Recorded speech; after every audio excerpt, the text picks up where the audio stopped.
Printing moves on. Except the Crescent, for some reason. And there's a reason why 7,000 newspapers are not letterpress. If you know anything about letterpress, you know why. But it works for me. What kind of news goes into the Crescent? Well, whatever people bring me.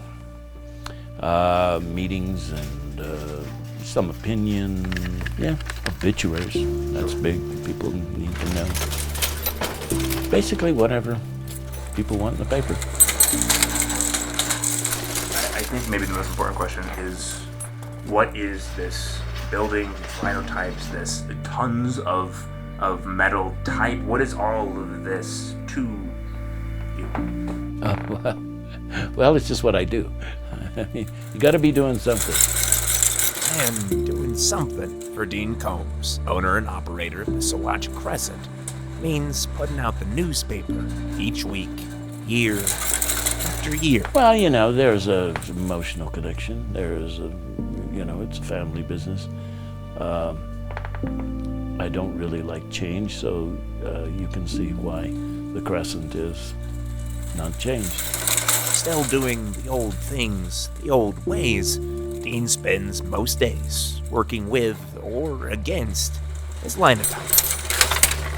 A machine, a hulking behemoth packed with whirring gears and spinning cogs on top of a ton of lead type, first roared into life in the late 1800s. It's not the greatest newspaper in the world. I hear that and I roll my eyes and I go, no. I may not own a different newspaper, but I've seen newspapers. I've read other newspapers. But it's become, or really has been for a long time, a historically unique paper. I mean, this is gone. This is the last of, and it's way gone. There are linotypes, but they don't print newspapers. Yeah. In the world, even. That'd be silly.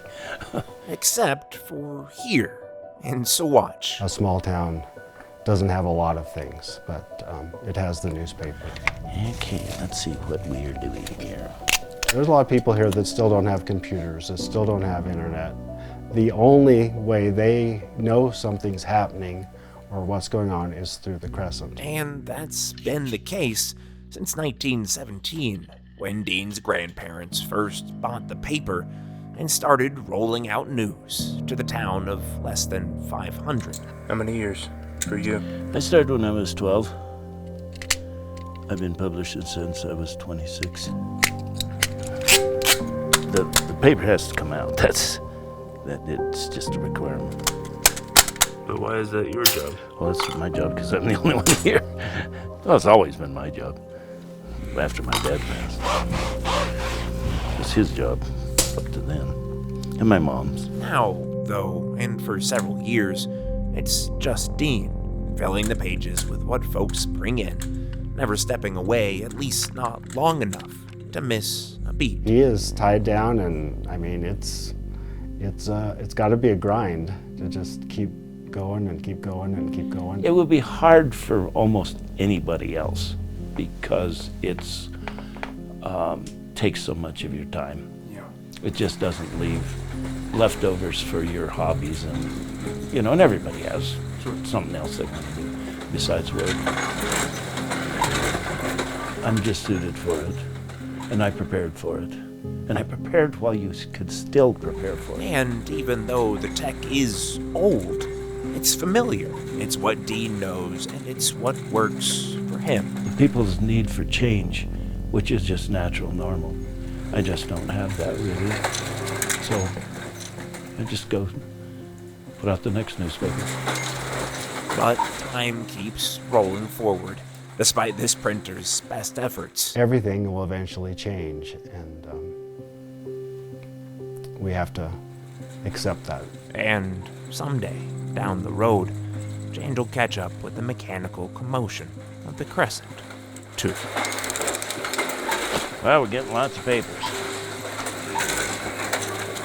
You ever have points where you think it's too much to deal with? Not right now. I suspect that there'll be a time, there has to be a time, There'll be a time when I can't lift the forms. Well, we don't worry about that. Everybody else worries about that, but I don't. Why don't you worry about that? Because I've put my time in. You can't blame it on me. I have put my time in.